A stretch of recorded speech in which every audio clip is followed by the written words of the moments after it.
नमस्ते, राम राम, hello, hi and welcome to let's talk with Nandita ji Mishra. आज के मेरे गेस्ट हैं सौमित्रा झा।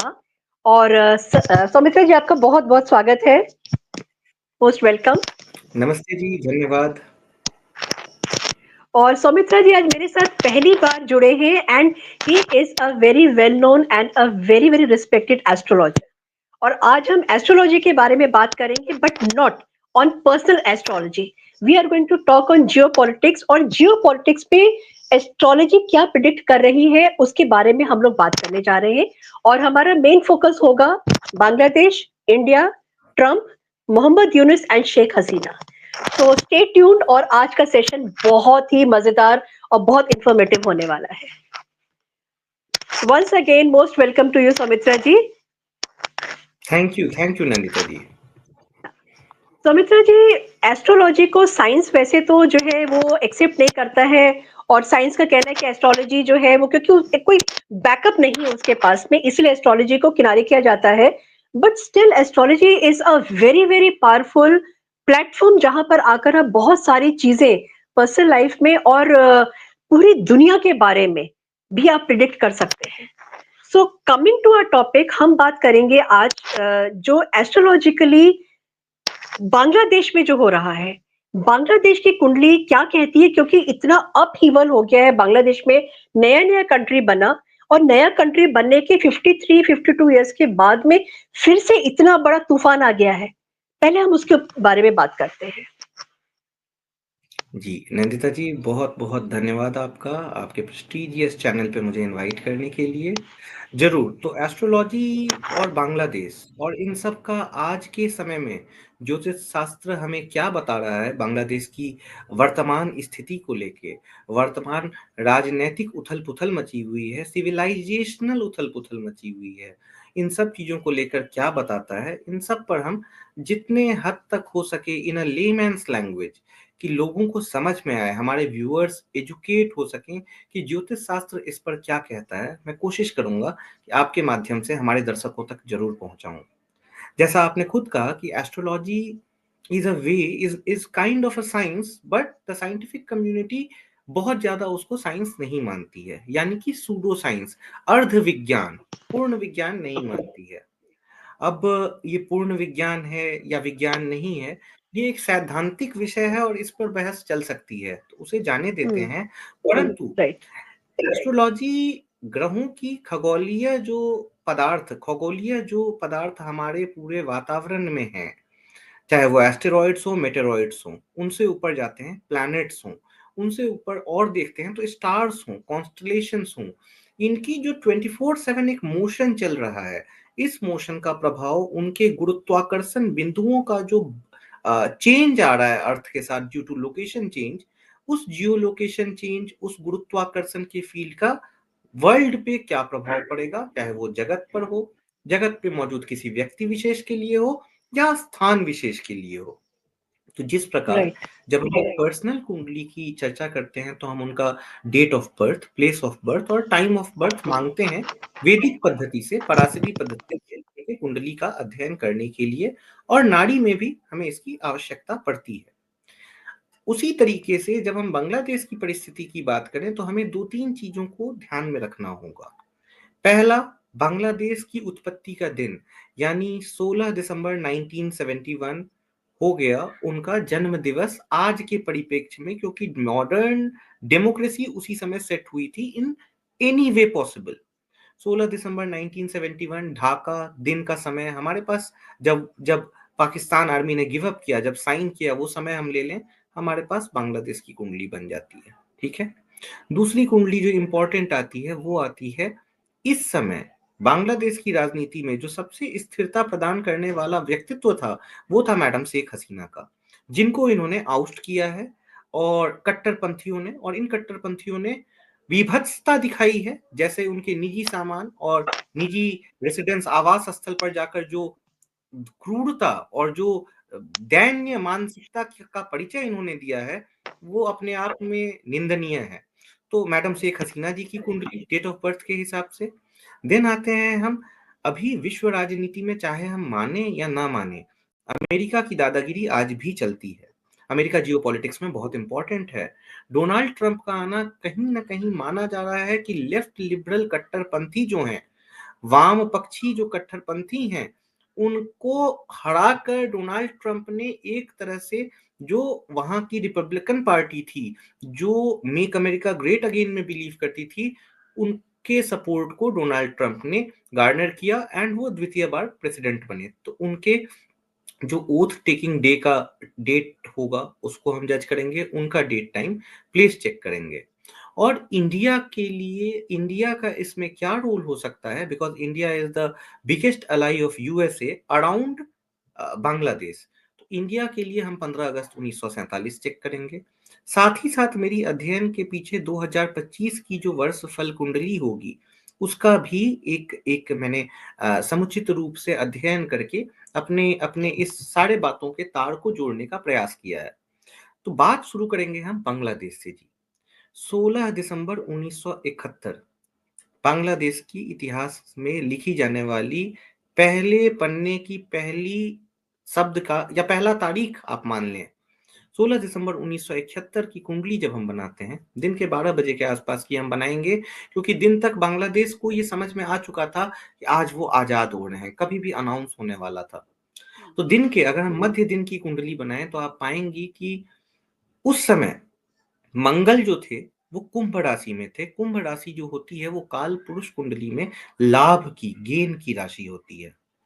और आज अगर हम आज के डेट में या 2025 के वर्षफल चार्ट में, या जब बांग्लादेश में राजनीतिक परिवेश इतना खराब है या गहमा गहमी सोशल स्ट्रक्चर, सामाजिक ताना बाना पूरा ध्वस्त हो चुका है, मर्यादाएं लांघी जा चुकी हैं, उस समय की अगर हम कुंडली देखें तो उसी कुंभ में शनि महाराज विराजमान है। शनि और मंगल परस्पर विरोध के तत्व हैं। इस कारण बांग्लादेश में इनर कॉन्फ्लिक्ट की ये जो पोजीशनिंग है, ये आप मार्च अप्रैल तक तो देखेंगी ही देखेंगी। पहली बात। दूसरी, जो ये सिचुएशन है, इस सिचुएशन में एक और पक्ष आता है कि मोहम्मद यूनुस, जो कि ऐसे तो बड़े सॉफ्ट चेहरा हैं फॉर मीडिया, बट उनका एक हार्ड लाइनर्स के सपोर्ट से केयर टेकर सरकार का मालिक बन जाना बांग्लादेश में, ये अपने आप में बहुत सारे एंगल्स की तरफ हमारा ध्यान आकृष्ट करता है, जिसमें से एक आता है deep state. Donald Trump second बार प्राइम मिनिस्टर बन के आए हैं, वो अपनी लेगेसी छोड़ के जाना चाहेंगे। नरेंद्र मोदी भारत में बहुमत के साथ तीसरे बार प्रधानमंत्री बने हैं, वो अपनी लेगेसी छोड़ना चाहेंगे। हमारे आसपास में डीस्टेबलाइजेशन एक ऐसे समय में हो रहा है जहां पर न वैश्विक ताकत जैसे भारत और अमेरिका ले लें या रशिया और चाइना ले लें, न वो अफोर्ड कर सकते हैं कि बीच में कुछ गड़बड़ हो, ना ही क्षेत्रीय ताकत, भारत और चीन भी एक दूसरे से कॉन्फ्लिक्ट अवॉइड करते हैं। भारत चीन को आंखें दिखा पाता है क्योंकि हम संसार के सबसे बड़े मार्केट हैं, ये भी एक सच्चाई है। तो हम भी डायरेक्ट कॉन्फ्लिक्ट जो अवॉइड करते हैं डिप्लोमेसी के कारण और अलग अलग मजबूरियों के कारण, वहां भी बांग्लादेश का डीस्टेबल होना हम में से किसी के लाभ की बात नहीं है। हम अगर छोटी सी बात का एक अध्ययन करें कि परसों जब भारत के माननीय प्रधानमंत्री श्री नरेंद्र दामोदर दास मोदी जी ने 16 दिसंबर 1971 इतिहास के ऊपर इतिहास के ऊपर अपना वक्तव्य दिया, तो उन्होंने बांग्लादेश का जिक्र नहीं किया। पॉलिटिक्स में, खासकर जियो पॉलिटिक्स में आज की समय में ये बहुत बड़ी साइन लैंग्वेज है। यानी बांग्लादेश के करंट सत्ता के तरफ उन्होंने अपनी कोई समर्थन नहीं दिखाई।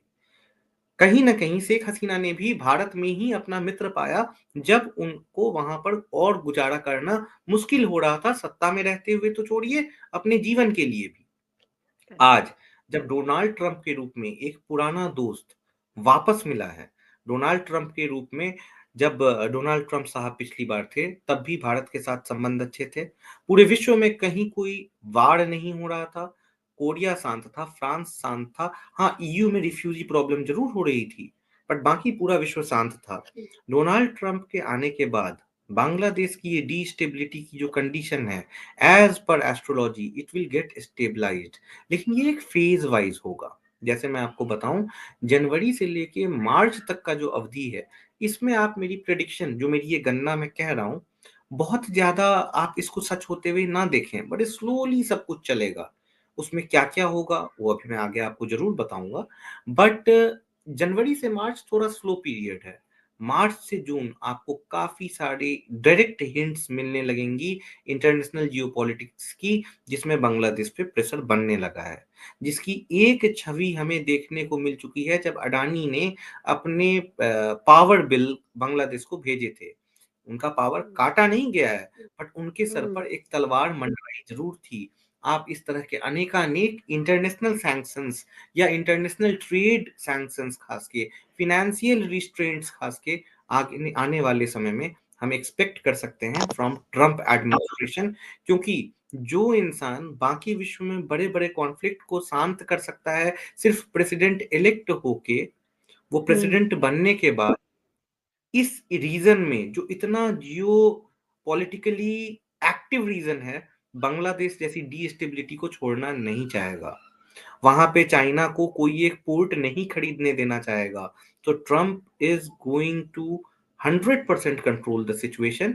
हाँ, तरीके अलग अलग हो सकते हैं, वो जब हम डोनाल्ड ट्रंप जी की कुंडली पे बात करेंगे तो जरूर देखेंगे। बट बांग्लादेश की कुंडली, और जो कि 16 दिसंबर 1971 की थी, और जो 2024 का समय चल रहा है, 2025 में जो होने वाला है, वो 2025 का वर्षफल, 2024 का वो समय जब मैडम शेख हसीना को आउस्ट किया गया पावर से, इन सब समयों की जो कुंडली है वो यही कह रही है कि मार्च तक थोड़ा कॉन्फ्लिक्ट ऐसे ही चलेगा। मार्च से जून लगाम लगेगा। जून के बाद तो आप अगले 1 डेढ़ साल में वापस से बांग्लादेश को पुराने राह पे आते देख पाएंगी। हाँ, रूप रंग थोड़ा अलग हो सकता है। अगेन जब हम वो मैडम शेख हसीना का चार्ट देखेंगे तो हम जरूर वो उस पे भी बातें अभी करेंगे। मतलब ट्रम्प के ऊपर हम लोग पूरी दुनिया की नज़र इस समय है और ट्रम्प ने एक ट्वीट भी किया था, बांग्लादेश के हिंदूज़ को लेके he is very much concerned. तो हमारे जो हिंदुओं की इस समय हालत वहाँ पे हो रही है, उसमें कुछ आप देखते हैं कि कुछ अच्छा हो जाएगा? कुछ सिल्वर लाइनिंग है क्या हमारे हिंदुओं के लिए, या एक जो प्लान उनका हो गया है वहाँ पे जमात इस्लामी का और इन लोगों का कि खत्म ही कर देना है हिंदूज़ को वहाँ पे? दो तरह की चीजें यहाँ पर प्ले आती हैं जिसमें हमें डेमोग्राफी को बहुत अच्छे से समझना पड़ेगा। एक चीज होती है रिलीजियस माइनॉरिटी होना, जो कि हिंदू वहां पे जबरदस्ती बनाए गए हैं। काफी हिंदू हुँ, कन्वर्ट कर दिए गए हैं पिछले 40-50 सालों में। तो हिंदूज आर इन माइनॉरिटी, एक माइनॉरिटी ग्रुप बन गई है वहां पर बांग्लादेश में। एक तो ये। दूसरा होता है एथनिकली भी आप डिफरेंट हो जाते हैं। एक बंगाली मुस्लिम और एक बंगाली हिंदू के खान पान रहन सहन जीवन में काफी अंतर रहता है। तो आप एथनिकली भी माइनॉरिटी हैं और आप रिलीजियस वे में भी माइनॉरिटी हैं। इन एनी वेज अगर ह्यूमन सिविलाइजेशन में सिर्फ भारत या भारतीय उपमहाद्वीप की बात ना करते हुए वैश्विक पटल पर अगर हम देखें, मानव इतिहास में जो हमने पिछले 50-60 साल की हिस्ट्री में पढ़ा है, सुना है, देखा है अपने बड़े बुजुर्गों से, जू हॉलोकास्ट जो नाजियों ने हुँ, वर्ल्ड वॉर के समय में किया था, सेकेंड वर्ल्ड वॉर के समय में हिटलर की देखरेख में, वो इंसान के तरफ किया गया सबसे बड़ा क्राइम माना जाएगा कि इंसानों के ही एक समूह ने दूसरे समूह के साथ कुछ गलत किया। दूसरा, जब हम वैश्विक पटल से आते हैं हमारे अपने उपमहाद्वीप के पटल पर, यहाँ भी 1971 का समय, 70-71 का समय, जो बंगालियों के साथ पाकिस्तानी आर्मी ने, पाकिस्तानी गवर्नमेंट ने जिस तरह का कत्लेआम मचाया था, मुझे याद आती है कि वहाँ के एक जर्नलिस्ट हैं, बड़े बड़े बेजोड़ पाकिस्तान की बात मैं कर रहा हूँ। वहाँ के एक जर्नलिस्ट हैं, उन्होंने ये भी कहा कि Pakistan is a land of plunderers, मतलब लुटेरे, हुँ, ब्लंडर्स मतलब हुँ, ब्लंडर का, और सरेंडर्स। हसन निसार साहब जी, उनका नाम हसन निसार साहब है, उन्होंने ये कहा है 1971 के परिप्रेक्ष्य में, क्योंकि जो भी ये एड यूएसए से आती थी पाकिस्तान, पाकिस्तान पहले वो खुद यूज करता था वेस्ट पाकिस्तान, ईस्ट पाकिस्तान तो बचा खुचा जाता था। कमोड 60s में पाकिस्तान के अपर मिडिल क्लास में घरों में लग गए थे, और यहाँ कहा जाता था कि बाथरूम जाने के लिए, वॉशरूम जाने के लिए तो बंगालियों को बोलो खेतों में चले जाने। खेतों में। ये अवस्था थी 1970-71 की, 65 से लेके 71 तक की, जिसमें अगेन बांग्लादेशियों को अपना इतिहास खंगालने की जरूरत है कि 71 में more than 2 million 3 million people were raped, killed, बलात्कार हुआ, उन्हें मारा गया, नृशंसता दिखाई गई। और अब अनफॉर्चुनेटली आप देखिए कि अगेन उसी बांग्लादेश में वापस 53 साल 53 ईयर्स हो रहे हैं, 52-53 साल, वही दिसंबर का महीना चल रहा है जी, और वही पिछले 4-5 महीनों से नारकीय स्थिति बन गई है। माइनॉरिटी ग्रुप, उसमें भी खास के हिंदुओं का नाम लेना इसलिए उचित है क्योंकि बांग्लादेश में रह रहे क्रिश्चियंस ने या किसी और माइनॉरिटी ग्रुप ने इस तरह की नृशंसता जो हिंदुओं ने झेली है, उस तरह का कंप्लेन नहीं किया है। यानी कि ये टारगेटेड है। ये एक मानसिकता को दिखाता है जो दूर, अगर आप बड़े लेवल पे देखें तो वो गजवाए हिंद की मानसिकता है। हाँ। इनको हिंदुओं के साथ कोएग्जिस्ट करने में प्रॉब्लम हो रही है। और ये चीज हम्म। पे ट्रम्प एडमिनिस्ट्रेशन में से सिर्फ ट्रम्प, आप देखिए ट्रम्प के आसपास के लोगों को देखिए, तुलसी गैबार्ड हम्म। हो गई, विवेक रामास्वामी हो गए, कैश पटेल हो गए, देन जेडी वॉन्स की वाइफ हो गई, जो खुद एक काफी काफी इंडियन कल्चर्स को फॉलो करने वाली लेडी है, इंडियन रूट्स की। तो उनके आसपास डायस्पोरा हिंदूज का ऐसा है कि एक तो पॉलिटिकल जो उनका माइंडसेट है, जिस तरह से वो ऑपरेट करते हैं as per mister Donald Trump की कुंडली, प्लस वो जितने लॉयल या वफादार हम कहें अपने साथियों के तरफ है, प्लस अपने आसपास के सलाहकारों को वो जितनी वैल्यू देते हैं, और जो सलाह 2025 में उनको मिलने वाली है एज पर एस्ट्रोलॉजी जो मैं कहूंगा, वो यही इंगित कर रही है कि हिंदूज की तरफ होने वाला ये अत्याचार पहले रुकेगा, फिर कंट्रोल में लाई जाएगी वहां पे बढ़ने वाली जो बढ़ रही है कट्टरपंथियों की संख्या, उन्हें वापस अपने बिल में दुबकने के लिए मजबूर किया जाएगा। फिर वहां पर एक पॉलिटिकल सिस्टम को इस्टेब्लिश करने का, जिसमें अगेन मोहम्मद यूनुस भले रहें बट एज अ डमी रहें, इसकी कोशिश की जाएगी। बट इन बहुतेरे स्टेप्स जो होंगे, 10 अगर स्टेप होंगे, इन 10 स्टेप में हम देखें तो सबसे पहले, क्योंकि भारत भी उनका एलाई है, भारतीय जो हम्म। डायस्पोरा है, भारतीय जो बैक चैनलिंग है यूएसए में, that is also very important. Back channel diplomacy चलती है। सो किसी भी कीमत पर ट्रंप एडमिनिस्ट्रेशन हिंदुओं के ऊपर हो रहे इस अत्याचार को रोकने की कोशिश करेगा, ये ज्योतिष कहता है। हाँ, इसमें एक छोटी सी पहलू ये आती है कि ट्रंप बहुत कुछ ऑप्टिक्स के लिए भी करेंगे, क्योंकि वो लेगेसी करना चाहते हैं। तो अगर हम उनसे हम्म। एकदम हाई होप रखें कि तुरंत एक्शन होगा और कुछ ड्रामेटिक होगा, ये गलत है। बहुत कुछ पर्दे के पीछे थोड़ा स्लोली होगा, बट जरूर होगा। मैं एक क्वेश्चन, मेरे आप जब बात कर रहे थे डोनाल्ड ट्रंप के आसपास में जो इंडियन डायस्पोरा से वो घिरे हुए हैं, तो क्या एस्ट्रोलॉजिकली ऐसा प्लैनेटरी चेंजेस कुछ हुए हैं जिसकी वजह से उनका इंक्लिनेशन या उनका जो प्रेफरेंस है वो इंडियंस की तरफ में गया है जब उन्होंने सबको चूज देखिए, करना शुरू किया था? जी जी जी, इसमें 2-3 रीजंस हैं। ये बांग्लादेश के भी चार्ट में है।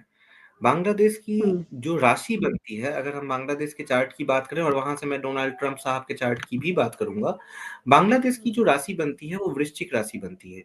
ठीक है।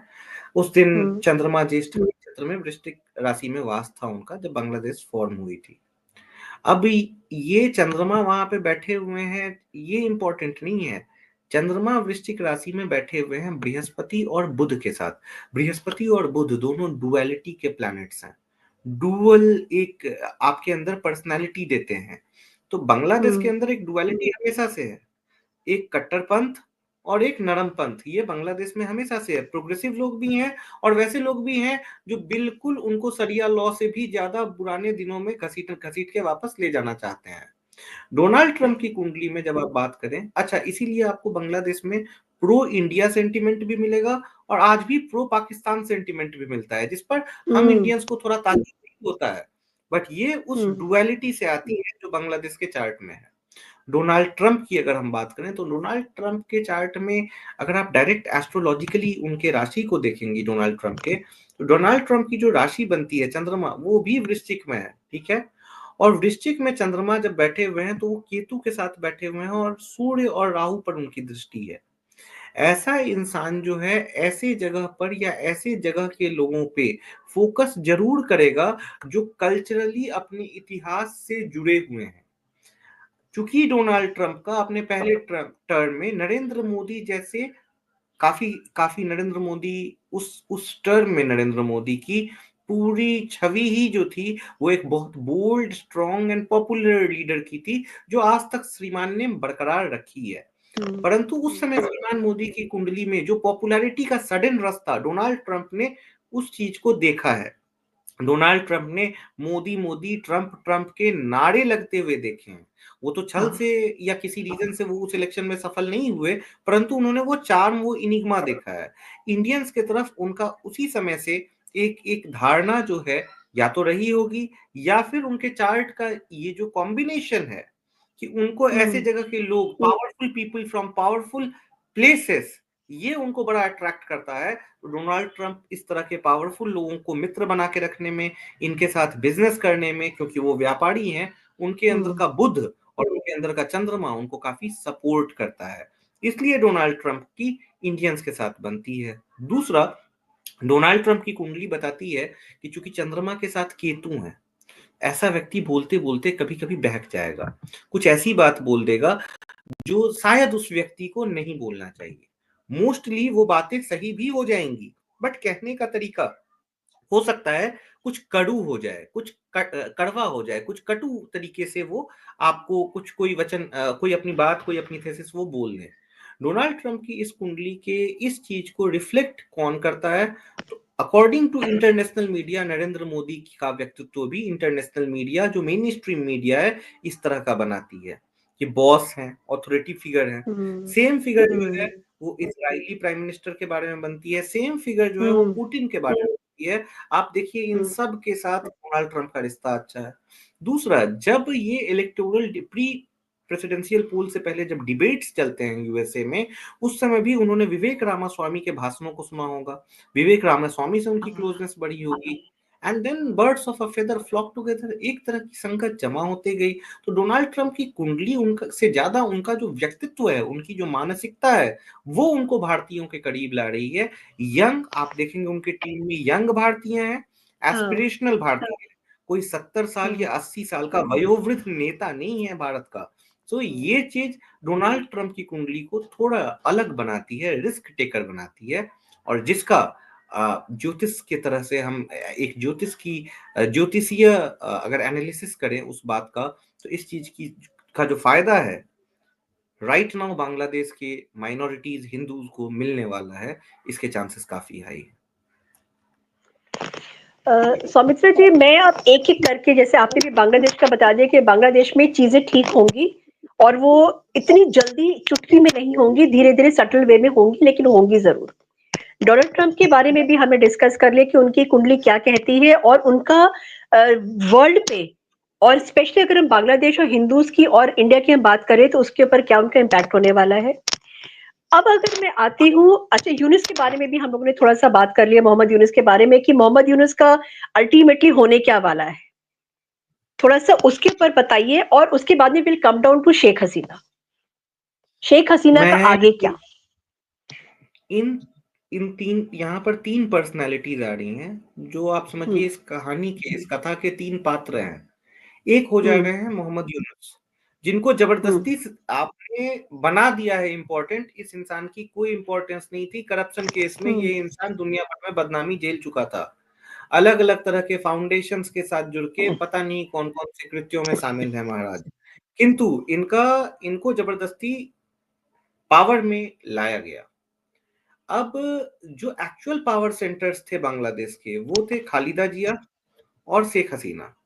खालिदा जिया मैडम एक्टिव नहीं थी, उनका बेटा एक्टिव था, और इधर शेख हसीना मैडम अभी स्वयं खुद एक्टिव थी। होना ये है, अगर मैं एक कॉम्प्रिहेंसिव आपको बताऊं, तीनों के डेट ऑफ बर्थ से जो मैंने गणनाएं की हैं, उससे ये सामने आ रहा है कि कहीं ना कहीं अगर शेख हसीना भी चाहेंगी कि पूर्ववत पूरी व्यवस्था हो जाए, वो होना, अचानक से होना, तुरंत होना संभव नहीं है। अगर शेख हसीना ये चाहेंगी कि जो अभी जो जो गवर्नमेंट चल रही है, केयरटेकर गवर्नमेंट, ये उनको सपोर्ट कर दे, ये भी संभव नहीं है। जो बात निकल के आ रही है वो ज्योतिष के रास्ते से थोड़ी कॉम्प्लिकेटेड है। सबसे पहले तो बांग्लादेश के करंट कट्टरपंथियों को शांत किया जाएगा, जैसा मैंने आपको बताया। जो इसके बाद का प्रोसेस होने वाला है, जो इसके बाद का सेकंड स्टेप होने वाला है, वो सेकंड स्टेप ये होगा, इन कट्टरपंथियों को, चरमपंथियों को शांत करने के बाद, कि एक फ्री एंड फेयर इलेक्शन करवाया जाए, जहां खालिदा जिया की पार्टी ओके। और शेख हसीना की पार्टी दोनों को मौका दिया जाए और डेमोक्रेसी सेटअप हो। जो वैसे डोनाल्ड ट्रंप को छोड़ दें, अमेरिका की ये स्ट्रैटेजी हर जगह ही रही है, कहीं फेल हुई है, कहीं पास हुई है, बट बांग्लादेश में भी वो चाहेंगे कि एक डेमोक्रेटिक सेटअप अगेन, गणतांत्रिक सेटअप अगेन प्लेस हो जाए, रादर देन इस्लामिक रिपब्लिक बनने के। राइट। तो ऐसी स्थिति में खालिदा जिया का भी कुछ फायदा होगा, उनकी पार्टी का। ऑफ कोर्स एक ज्योतिष के तौर पर अगर मैं आपको बताऊं तो एस्ट्रोलॉजी ये कह रही है, कुंडलियां ये कह रही हैं कि कुछ समझौते शेख हसीना मैडम को भी करने पड़ेंगे, कि उनको अपने करप्ट, कंप्लीटली भ्रष्ट पॉलिटिकल अपोनेंट्स के साथ वापस एक मंच साझा करना पड़ेगा, क्योंकि बांग्लादेश के अंदर डेमोक्रेसी को बैठाने के लिए, वापस से डेमोक्रेसी को सेटअप करने के लिए अमेरिका ये चाहेगा कि पॉलिटिकल हेल्दी डेमोक्रेसी, एक political healthy debate and discourse वहां एस्टैब्लिश हो जाए। ऐसा डोनाल्ड ट्रंप की कुंडली में ये हमें दिखता है। तो खालिदा राइट। जिया इंपॉर्टेंट हो जाएंगी, शेख हसीना इंपॉर्टेंट हो जाएंगी, बट खालिदा जिया के साथ ऑपरेट करना उतना ही टफ है एज पर उनकी कुंडली, जितना राइट नाउ तालिबान के साथ करना है। ये मैं बहुत बड़ा स्टेटमेंट दे रहा हूँ। खालिदा जिया की करंट कुंडली के अनुसार उनसे या उनके पार्टी के किसी भी व्यक्ति से के साथ ऑपरेट करना उतना ही डेंजरस है जितना तालिबान के साथ ऑपरेट करना, बिकॉज ये कट्टरपंथ और चरमपंथ की तरफ इनकी मानसिकता जो है वो दर्शाती है, इनका चार्ट और इनकी हम्म। कुंडली ऐसा बता रही है। अगले 1.5-2 साल ऐसा ही चलने वाला है। ये इनका मानसिकता शांत नहीं होगी। ये जो इनको अभी एक तरह से मानसिक बढ़त मिल गई है कि जो चाहें, जैसे चाहें, जब चाहें ये कर पा रहे हैं बांग्लादेश में, इंसान ऐसा फ्री गिफ्ट को जल्दी छोड़ना नहीं चाहता है। और कहीं ना कहीं जो खालिदा जिया की पार्टी है, इन्हें ये दिक्कत फेस करनी पड़ेगी आफ्टर 1.5-2 साल। तो अमेरिका या भारत या कोई भी ऐसी वैश्विक शक्ति जो है खालिदा जिया के पार्टी के साथ इस तरह से डील नहीं करना चाहेगी। रही बात मैडम हम्म। शेख हसीना की, शेख हसीना काफी प्रोग्रेसिव फ्रंट से आती हैं। उन्होंने बांग्लादेश में एक्सपोर्ट को लेके, इंडस्ट्रीज को लेके, डेमोक्रेसी को लेके काफी कुछ किया है। उन्होंने इंटरनेशनल रिलेशंस अच्छे बनाए हैं। तो हम्म। अगर शेख हसीना की गवर्नमेंट आती है तो उसके साथ डील करना एक जियोपॉलिटिकली, जब हम ज्योतिष की नजर से देखते हैं, निगाहों से देखते हैं, तो Sheikh Hasina will be a favourable partner Bharat के लिए भी और यूएसए के लिए भी, इनफैक्ट यूरोप के लिए भी, चाइना के लिए भी। हाँ, कुछ प्रॉब्लम्स उनको हो सकती हैं शेख हसीना से हों, बट शेख हसीना की जगह खालिदा जिया या खालिदा जिया के पार्टी के कोई और चरमपंथी से बात करना अमेरिका या भारत के हित में नहीं होगा। ये बात को जानते हुए कहीं ना कहीं सॉफ्ट कॉर्नर एंड सपोर्ट, चाहे वो इंटेलिजेंसिया का हो, पॉलिटिकल हो, या इंटरनेशनल एक एक आप संवेदना बोल लें, दोस्ती बोल लें, वो चीज जरूर रहेगी। और जैसा आप देख सकते हैं कि जिस तरह से भारत ने निसंकोच, बिल्कुल ओपनली शेख हसीना को असाइलम प्रोवाइड किया। हम देख हाँ। पा रहे हैं कि अभी अभी सीरिया में कांड होने के बाद असाद को पुतिन साहब ने रसिया में ऐसा असाइलम हम्म। दिया। तो ये भारत हमेशा से अपने शरण में आए अपने मित्रों की सहायता करने के लिए जाना जाता है। और 2025 ऐसा साल होने वाला है कि हमारे आसपास जो भी पड़ोसी मुल्क हैं, जो हमारे तरफ एक एक उम्मीद की निगाहों से देखते हैं, हम उनके लिए स्पष्ट रूप से, मुखर रूप से खड़े होने वाले हैं वैश्विक राजनीति के पटल में। बात रही अमेरिका की, इंडिया, हम इतने क्रूशियल हो रहे हैं, हमारे साथ साथ हमें ये ध्यान रखना पड़ेगा क्योंकि चीन भी काफी क्रूशियल है, एक काफी बड़ी सत्ता है, काफी बड़ी शक्ति है। तो चीन और भारत के बीच में 2-3 राष्ट्र बड़े इंपॉर्टेंट हैं, जिनमें से एक बेल्ट हो जाता है नेपाल, तिब्बत, भूटान का। हाँ। तिब्बत और भूटान को अगर वो करें तो आप देखेंगे नेपाल में भी काफी डिस्टेबलाइजेशन है। नीचे आप देखें तो बांग्लादेश म्यांमार हो जाता है। बांग्लादेश मुख्य तौर पर सबसे ज्यादा रेड हॉटस्पॉट रीजन बना है। अच्छा, इन सब रीजन्स करेक्ट। में अगर देखें तो इकोनॉमिकली भारत के बाद बांग्लादेश सबसे सिक्योर है। उसके पास चटगांव से लेके सारे सी पोर्ट्स हैं। तो बांग्लादेश को स्टेबलाइज जब तक अमेरिका नहीं करेगा, अमेरिका ये रिस्क नहीं टेक ले सकता है कि सेम टाइम पे अगर नेपाल में या भूटान में या म्यांमार में कुछ ऐसा उलट पलट हुआ, तो एक साथ बहुत सारे फ्रंट्स हो जाएंगे। अफगानिस्तान ऑलरेडी डिस्टर्ब है, ईरान ऑलरेडी डिस्टर्ब है, बांग्लादेश में ऑयल एंड गैस का जो सोर पंप पे मिलने की बात हुई है या अफवाहें उड़ाई गई हैं, अमेरिका को पूरी पूरी नजर उस पोर्ट पे भी है। अमेरिका चाइना का वो सपना ऑफ सेवन पर्ल्स भी पूरा नहीं होने देना चाहता है। तो हमें आने वाले समय में अमेरिका और भारत का soft and hidden support madam Sheikh Hasina की तरफ और on open grounds Khaleda Zia और शेख हसीना को इक्वल इंपॉर्टेंस डिप्लोमेटिकली स्ट्रैटेजिकली देते हुए डेमोक्रेसी वापस से सेट हो, एक इलेक्शन वहां पे हो, इसके पीछे हम देखेंगे कि प्रयत्न करेगी भारत और अमेरिका की सरकार। मतलब ये है कि ट्रंप के आने से, जब ट्रंप अपना ओथ लेंगे 20 जनवरी को, उसके बाद से एक गारंटी सी बनती है, इट्स अ गारंटीड कार्ड, कि बांग्लादेश में, भारत जी में, जी जी प्लीज। नेपाल, अगल बगल जितने भी हैं, सब जगह पे कहीं ना कहीं शांति आएगी और जरूर आएगी। भले ही 2025 के बाद में हम सोचे कि 2025 बल्कि मुझे लगता है कि क्रूशियल ईयर होने वाला है, जो कि बहुत डिसाइसिव होगा, specially for Khaleda Zia and specially for Sheikh Hasina, अगर हम बात करते हैं। और चाहते तो हम भी यही है कि जितना जल्दी हो सके जो अट्रॉसिटीज हो रही हैं वो उसके ऊपर एक फुल स्टॉप लगे, कॉमा नहीं लगे, सीधे फुल स्टॉप लगे। और बांग्लादेश इतना खूबसूरत कंट्री था, इतना ग्रो कर रहा था, इतना प्रोग्रेसिव हो रहा था, और अल्टीमेटली जिस तरीके से it has gone down to the drains, ये बहुत डिस्टर्बिंग भी है और डिसहार्टनिंग भी है। तो बट एक ये आप साइकिल बिल्कुल है, सही मुझे कह लग, रही हैं। जी